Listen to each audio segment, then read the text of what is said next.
es muy importante que ustedes conozcan lo más básico y sobre todo de la clínica de la depresión. Han debido ya escuchar, sobre todo en pronunciamientos de la OMS, que prácticamente es ya una epidemia, sobre todo después de la enfermedad del COVID, ¿no? Entonces, las proporciones han subido mucho, la gravedad, etcétera. Entonces, va constituyéndose un problema de salud pública prácticamente y que hay que manejar. Entonces, vamos a empezar un poco con algunas descripciones, ¿no? Entonces, la depresión vamos a mencionar aquí como un trastorno afectivo global porque abarca aspectos psicológicos del mismo cuerpo, somáticos y de nuestro comportamiento, ¿ya? La persona con depresión va a tener alteración en diferentes funciones psíquicas, principalmente en el afectivo, en el sentimiento, ¿sí? La tristeza profunda es lo que caracteriza la depresión, pero también va a alterar aspectos del pensamiento, ¿cierto? Esta persona va a sentirse autodevaluada, va a tener pensamientos de querer morirse, se va a lentificar su psicomotricidad. Entonces, varias funciones van a estar comprometidas en el problema de la depresión, ¿ya? En lo que refiere a los aspectos psíquicos.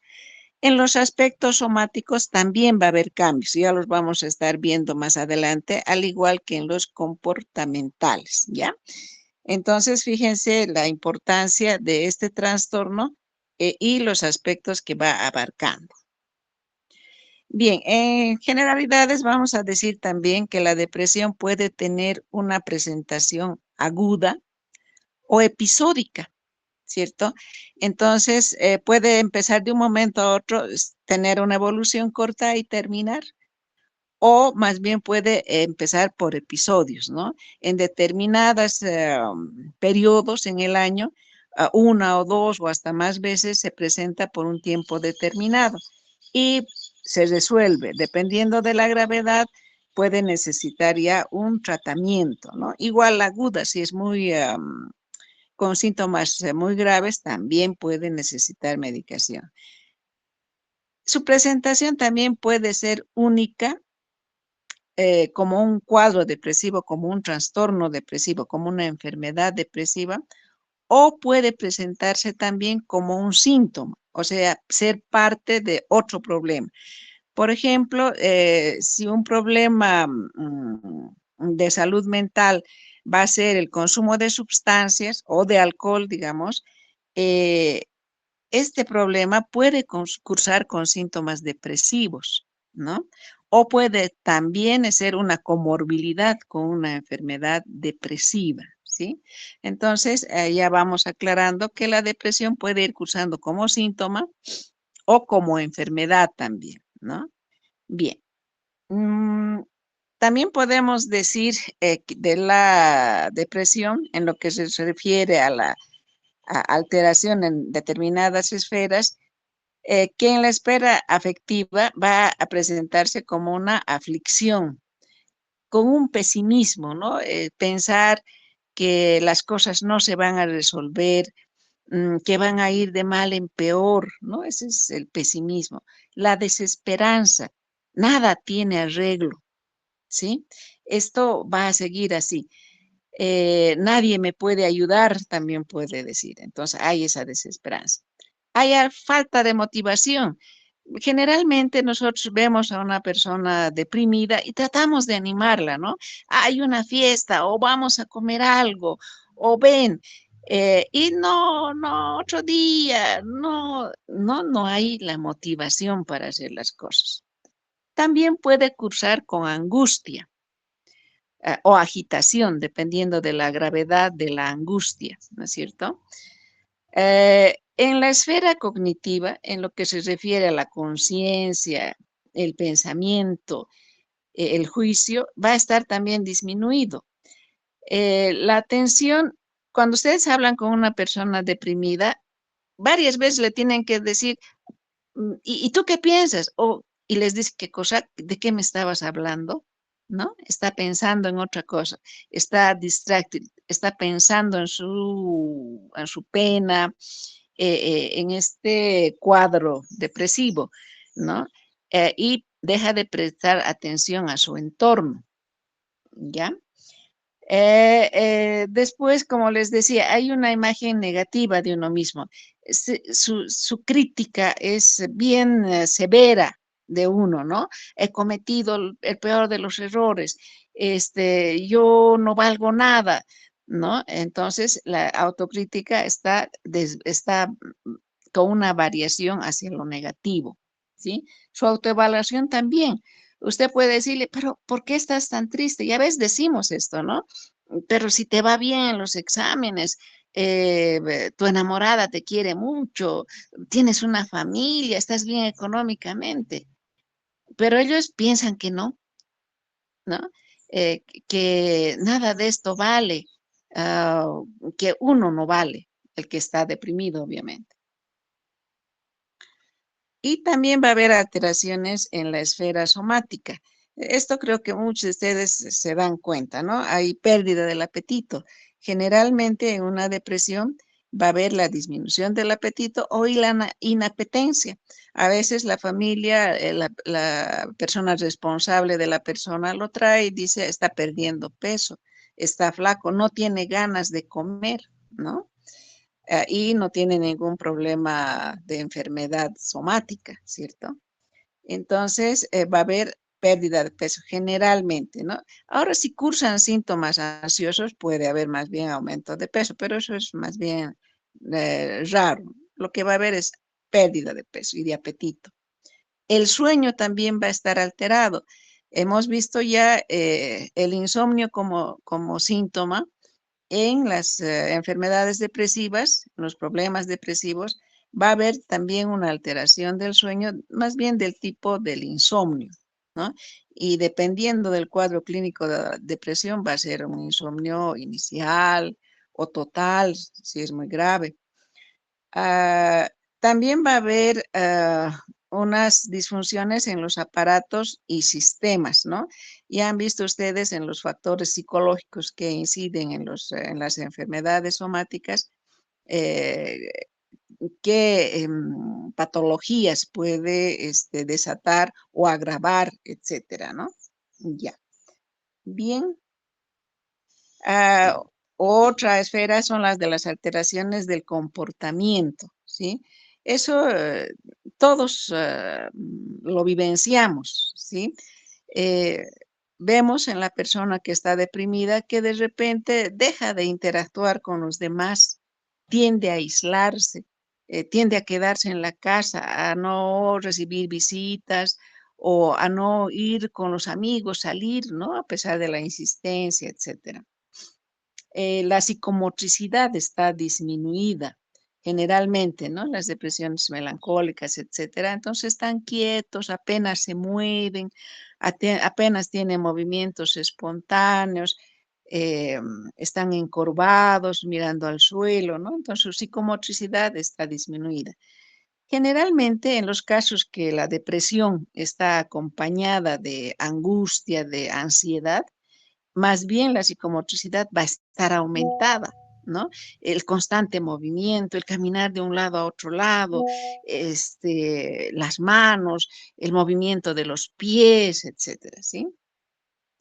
También puede haber un comportamiento inadecuado, ¿no? En una fiesta, por ejemplo, no quieren bailar, se arrinconan, hasta se pueden poner irritables si uno insiste, etcétera, ¿no? Entonces su comportamiento va a ser inadecuado o en el trabajo puede ser ineficaz. Esa lentitud psicomotriz puede dar lugar a a un comportamiento dentro del trabajo que no sea productivo, ¿no? Están lentos, entonces incluso están distraídos. Si trabajan con máquinas, etcétera, pueden tener algún accidente laboral, ¿no? Incluso si están caminando, están tan abstraídos en sus pensamientos que pueden tropezar, fracturarse, etcétera, ¿sí? Entonces, hay una serie de alteraciones a las que debemos estar atentos. La familia que generalmente los conoce bien, él no es así, ¿no? Él más bien siempre está atento o siempre está con ganas de hacer cosas. Es un cambio muy notorio, ¿no? Entonces ahí a nosotros tenemos que tomar nota y ampliar nuestras preguntas, tratar de descartar todos estos otros elementos. Y en este otro aspecto también ha notado usted esto, ¿no? O con el paciente, etc. Bien. Bien, entonces, como ven, la depresión compromete profundamente estas esferas. A través de la depresión, obviamente, la familia va a sufrir. Todos sufrimos cuando vemos a un ser querido con una conducta cambiante, con unos síntomas que lo hacen sufrir, ¿cierto? Entonces, y la familia muchas veces tiene que cuidar a este paciente, entonces está afectando a la familia. En el aspecto social, ¿no? Es una persona que se arrincona, que ya no comparte con los demás, que ya no forma parte de una actividad de su entorno, ¿no? Puede ser en la escuela, en el colegio, entre ustedes estudiantes, en su barrio, en su vecindario, etcétera. Y obviamente lo que habíamos mencionado en el área laboral. En las depresiones moderadas, graves sobre todo, el desempeño laboral baja inmensamente, ¿no? Se lentifican, se equivocan o dejan de asistir al trabajo por varios días. Si ya se detecta la enfermedad, vienen las bajas médicas, etcétera, ¿no? Entonces, fíjense cómo la depresión afecta de manera tan importante todas estas esferas. Muy bien, estamos ya en las incidencias y prevalencias. Bien, entonces aquí hay algunos datos estadísticos, ¿no? Muy generales. Se dice que el 1 al 3% de la población mundial sufre de depresión, ¿sí? Que de este porcentaje, uno de cada 5 pacientes que enferman con depresión reciben tratamiento. Imagínense, casi un 80% no recibe tratamiento. Y la depresión puede evolucionar de estados leves a graves, ¿cierto?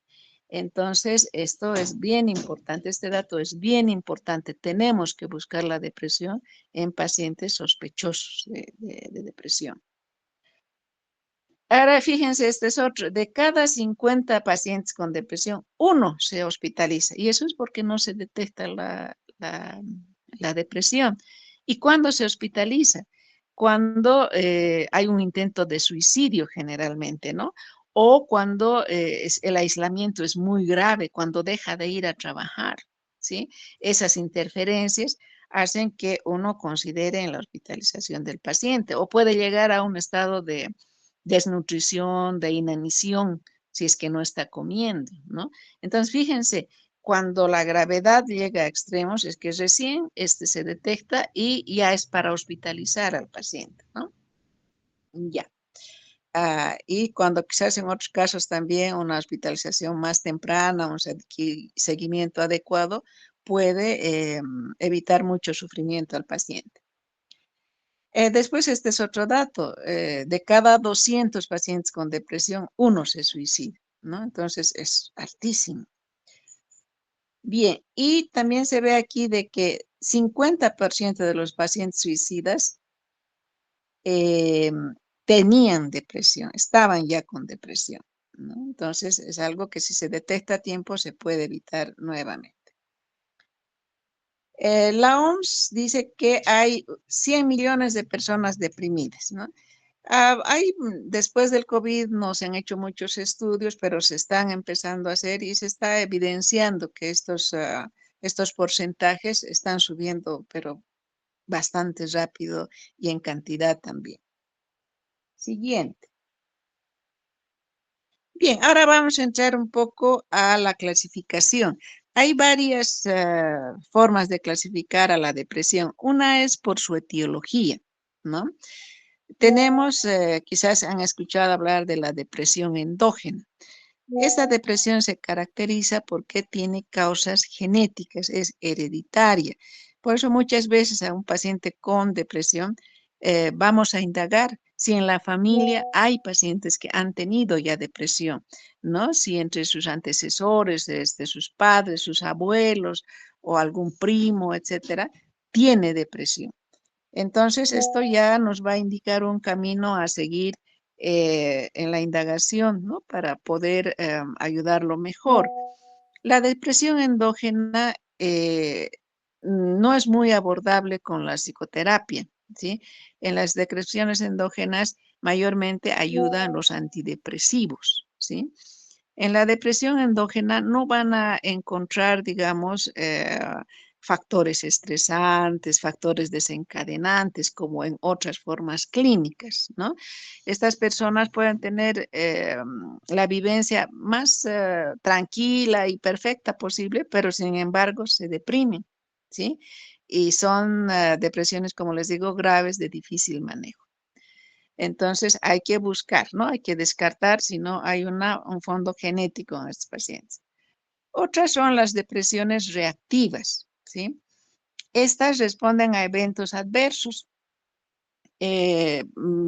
Por ejemplo, si a nosotros nos va mal por mucho tiempo, algo muy grave, enfermamos cáncer, o algún familiar querido tiene un problema grave o una enfermedad grave, entonces vienen los síntomas depresivos, ¿no?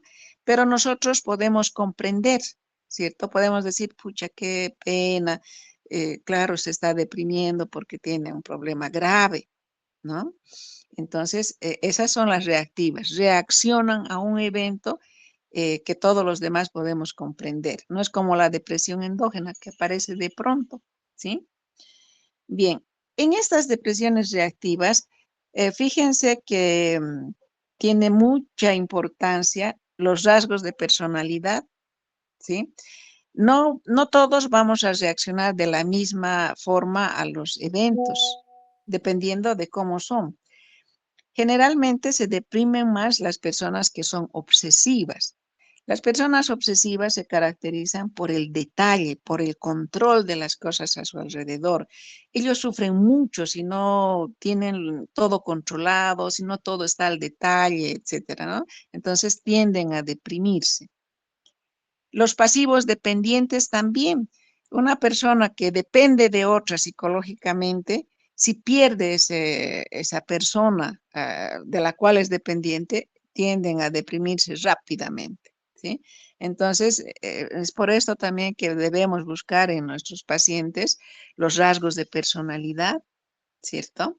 Y poder asociar después o prevenir una depresión, ¿cierto?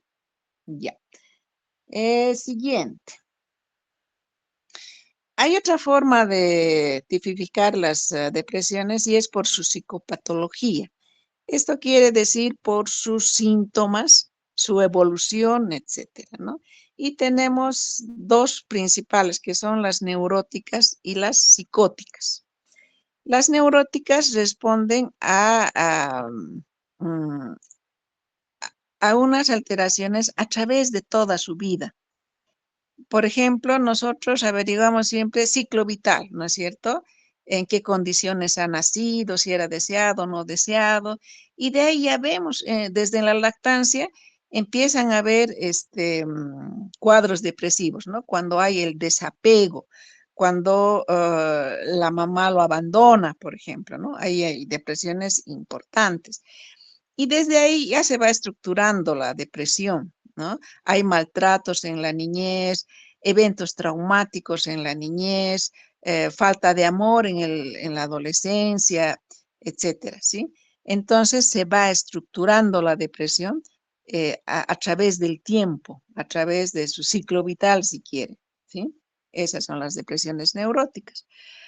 Y las psicóticas emprenden más bien una sintomatología donde el paciente está fuera de la realidad, ¿cierto? Eso involucra el término psicosis, que uno está fuera de la realidad. Entonces, este paciente depresivo psicótico no va a decir, estoy triste, no tengo ganas de nada, me siento mal, ¿no?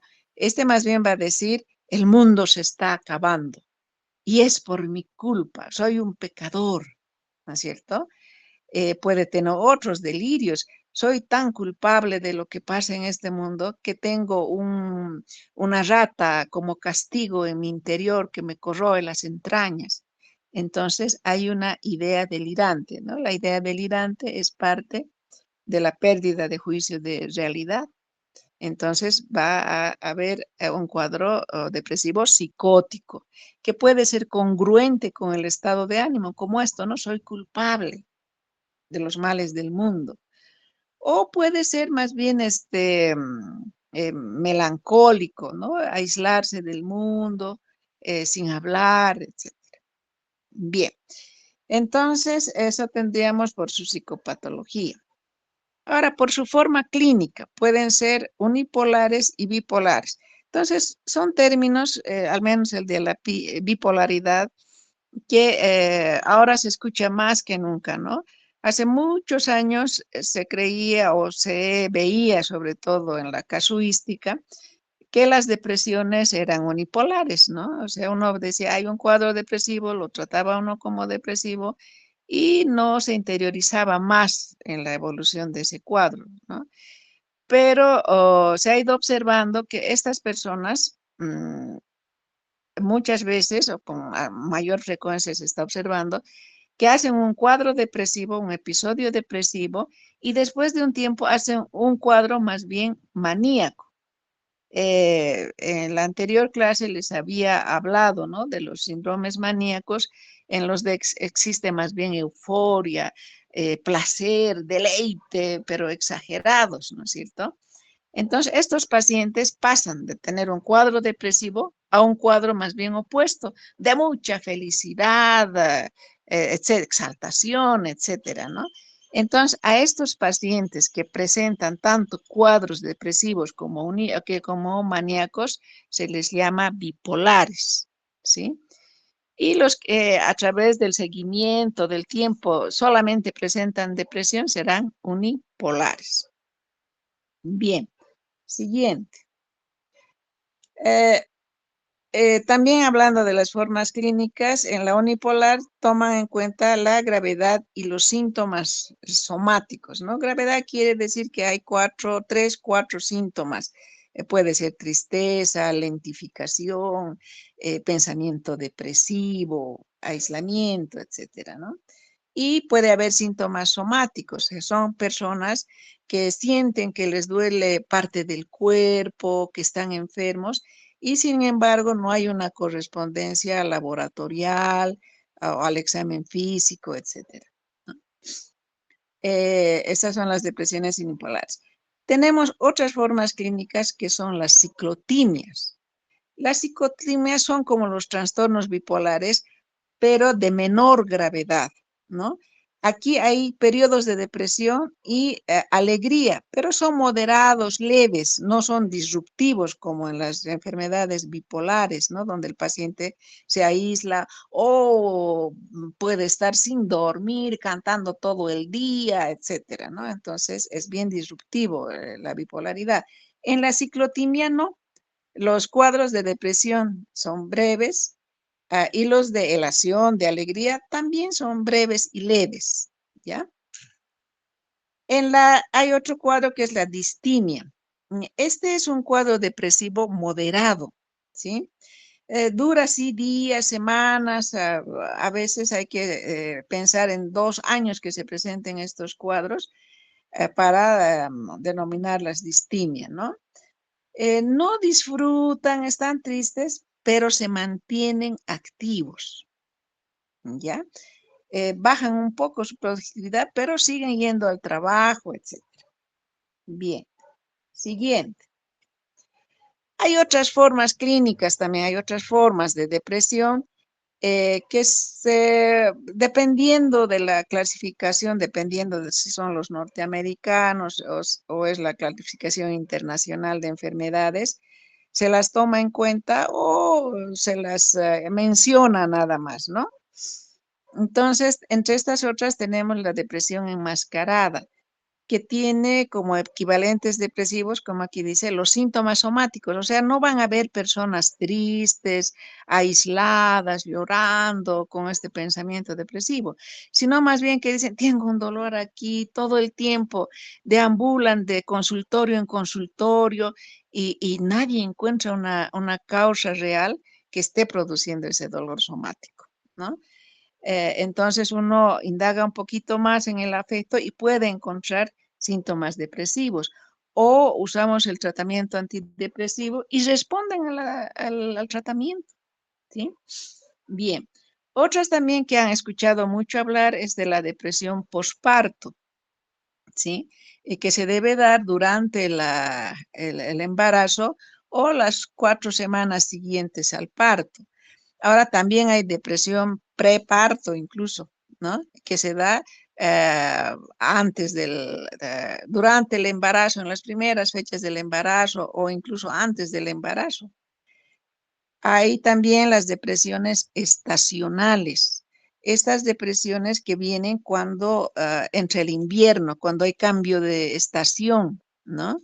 Han debido escuchar mucho que en Europa, por ejemplo, en los países más nórdicos, en la estación invernal es donde se presentan más cuadros depresivos, incluso hay mayor cantidad de suicidios, ¿sí? Entonces a esto se llama depresión estacional. Hay también depresión en poblaciones especiales, en los niños, los adolescentes y en las personas mayores, ¿sí? Entonces, en estos tienen características especiales, ¿no?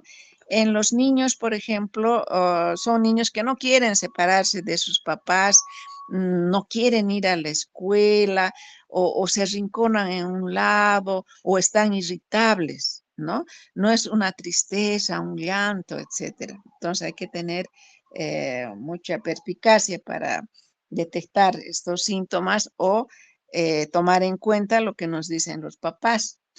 Los adolescentes también tienen una conducta más disruptiva, digamos, ¿no? Tienen mayor actividad sexual o tienen algunas conductas sociopáticas o empiezan a beber en exceso, etcétera, ¿sí? Y en las personas mayores viene mucho la melancolía, ¿no? Eh, una baja actividad, y generalmente lo atribuimos a la edad, ¿no? Entonces, aquí también tenemos que esmerarnos en descartar un cuadro depresivo, porque hay pacientes de la tercera edad que llegan al suicidio, ¿no? Entonces, hay que estar atentos. Fíjense que estos pacientes tienen factores estresantes importantes. Muchos de ellos han perdido a su pareja, viven solos, no tienen recursos económicos, tienen enfermedades crónicas, ¿sí? Entonces hay que estar atento también a este tipo de poblaciones. Bien, entonces ya pasando de lo que son los cuadros clínicos, vamos a pasar más bien a un manejo. Ya con el doctor Durandal seguramente van a ver algunos medicamentos que se usan o algunas psicoterapias, ¿no? Yo me voy a referir a lo que podemos hacer nosotros como médicos generales o como familiares de estos pacientes o amigos de estos pacientes, ¿no? Y es lo siguiente. Primero, el manejo más, digamos, de importancia respecto a la gravedad de la depresión, cuando considerar enviar o aconsejar a este paciente depresivo que lo vea un especialista, ¿no? O cuando nosotros seamos médicos generales, vamos a pedir ayuda al especialista, al psiquiatra. Es en los siguientes casos, cuando hay riesgo de suicidio, ¿no? Ya van a tener una clase especial de suicidio donde les van a indicar más o menos los elementos que uno tiene que tomar en cuenta, ¿cierto? Así a grosso modo, estas personas que se van despidiendo de sus familiares probablemente tengan una ideación suicida o dicen, ay, me quisiera suicidar, matar, colgar de un árbol, ¿no? Si eso acompaña otros elementos, hay que tener mucho en cuenta, ¿sí? Entonces, hay que evaluar el riesgo de suicidio. También si estos pacientes han hecho intentos de suicidio antes, hay que prestar mucho eso, ojo a eso, ¿sí? Otro elemento que hay que tener en cuenta, si tiene síntomas psicóticos, si está fuera de la realidad de este paciente, entonces amerita un tratamiento del especialista. Incluso ameritan hospitalización, igual los que tienen riesgo de suicidio. Y otro elemento que hay que tomar en cuenta para enviarlo al especialista es la no respuesta al tratamiento. Ahora, como es tan común la depresión y en sus grados moderados, leves, en los moderados se considera el uso de medicamentos, se lo puede hacer un médico general, ¿no? Claro, con conocimiento, etcétera, con buen diagnóstico. Entonces, si estamos manejando antidepresivos en la práctica general, no responde, es mejor enviar al psiquiatra, ¿ya? Bien. Medidas generales. ¿Qué vamos a hacer cuando tenemos un paciente depresivo? ¿Sí? Cuando ustedes van a hacer la residencia o cuando van a hacer medicina general. Uno es ayudar a aceptar la enfermedad con esperanza. Hay que dar esperanza. Viene un paciente deprimido porque le han diagnosticado un cáncer. Entonces uno tiene que estar interiorizado en qué fase está ese cáncer, qué probabilidades tiene, ¿no? Si lo están detectando a inicios de la enfermedad. Entonces, uno puede ir aportando con todos esos elementos para darle esperanza a este paciente dentro de lo que es real, ¿no es cierto? Tampoco le van a decir, se va a curar usted, señor, si está cursando una fase terminal, ¿no? Bien. Eh, Explicar el trastorno y su tratamiento es bien importante al paciente depresivo, explicarle que la depresión es una enfermedad. Hay que explicar incluso al entorno. Por suerte ahora esa percepción del paciente depresivo está cambiando. Antes se decía, no quiere participar, es un flojo, no pone de su voluntad. ¿No es cierto? Entonces con esto mortificamos más a este paciente, lo hacemos sentir más culpable, ¿no? De su depresión. Y cuando en la depresión existen varios elementos, varias alteraciones neuroendocrinológicas, ¿no? Entonces, neurotransmisores. Entonces, no depende de la voluntad de uno. Hay que tener mucho cuidado con ese término, ¿sí? Entonces, hay que explicar a la familia que la depresión es una enfermedad, ¿sí? Podemos trabajar psicoterapéuticamente si es leve o si es moderada o grave, dependiendo de las características, hay que usar medicación, ¿no? Hay que explicar cuán importante es el entorno, cuán importante es la familia en el apoyo, en el comprender la enfermedad, en vigilar la medicación, ¿sí? En no dejarlo solo si hay alguna sospecha de ideación suicida, por ejemplo. En el trabajo también, ¿no? No habrá tantas exigencias, lo pondrán en unos desempeños donde no vea sufrimiento, por ejemplo, ¿no? Entonces, hay que conocer el entorno de ese individuo con depresión, ¿sí? A, individualización también se refiere a eso. Cada paciente es diferente, cada paciente tiene una vivencia y un entorno diferente, ¿sí? Su personalidad es diferente. Todo eso tiene que ver cómo responde a la depresión y nosotros tenemos que conocer eso, sus circunstancias y su personalidad para de acuerdo a eso orientar y ayudar. Hay que pedir otra vez, ¿no? Reiterando, la cooperación y responsabilidad de la familia. Hay que llamar a la familia, hay que decir en qué grado de depresión está, cuánto cuidado tiene que tener la familia de esta persona, ¿sí? Cuánto tiene que comprometerse. Incluso a veces hay que organizarla, ¿sí? Muchos en la familia estudian, trabajan, entonces tendrán que organizarse para cuidar a este paciente en el día, unos, otros en la noche, otros por teléfono, darse modos, ¿no? Cuando es de gravedad, en un principio hasta que responda a la medicación, tiene que haber mucho cuidado del entorno familiar. Evitar cargas y tensiones, ¿no? no vamos a pedir a este paciente trabajos así muy embrollados, por ejemplo, ¿no? No vamos a acudir a este paciente, los familiares hay que recomendar mucho, a contar los problemas que tienen o las dificultades que tienen. Entonces estamos aumentando el estrés en este paciente, ¿sí? Tampoco hay que someterlo a cambios radicales o hay que orientar. A veces la paciente, para los familiares o al mismo paciente dice, ¿no?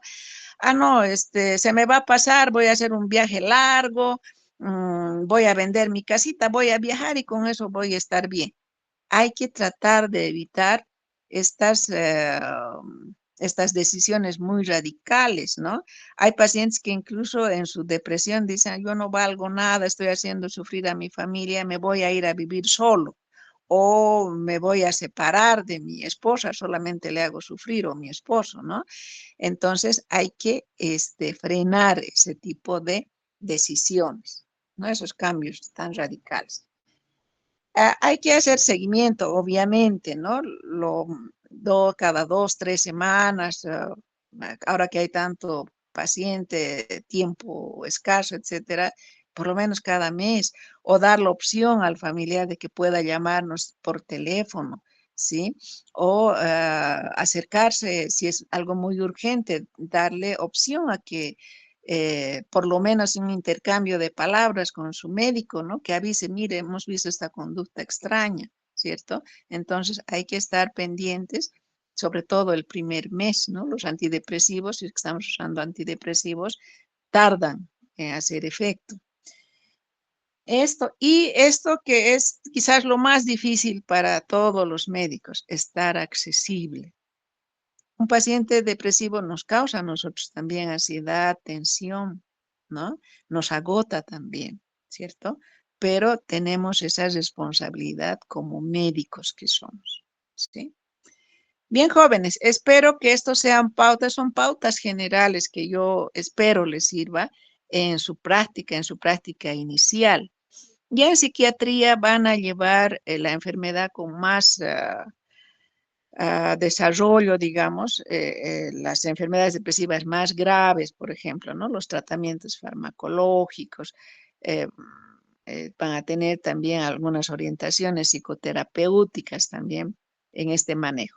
Pero yo creo que esto es algo muy básico que ustedes deben manejar, incluso en su vida diaria, ¿sí? Bien, jóvenes, no sé, hasta aquí hay alguna pregunta.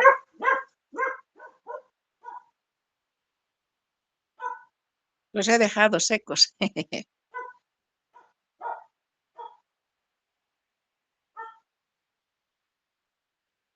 ¿No hay ninguna pregunta, jóvenes? ¿Hola? ¿O no se escucha? ¿Aló? Está todo claro, doctora. Muy bien. Bueno, como les reitero, espero, he tratado de hacer lo más sencillo posible, ¿no? Como les digo, para un primer acercamiento a lo que es este trastorno, ¿cierto? Que puedan tener interés en los síntomas, en pesquisar la gravedad, etcétera, y sobre todo el apoyo que ustedes puedan dar. Bien, jóvenes, les agradezco. La próxima clase vamos a hacer el tema de ansiedad, ¿no? Trastornos ansiosos, que es otra patología de los sentimientos y del afecto. Bien, jóvenes, si no hay más preguntas, nos vemos la próxima clase a la misma hora. Gracias. Gracias, Luego, doctora. Gracias, Hasta, doctora. hasta luego. Hasta el próximo martes.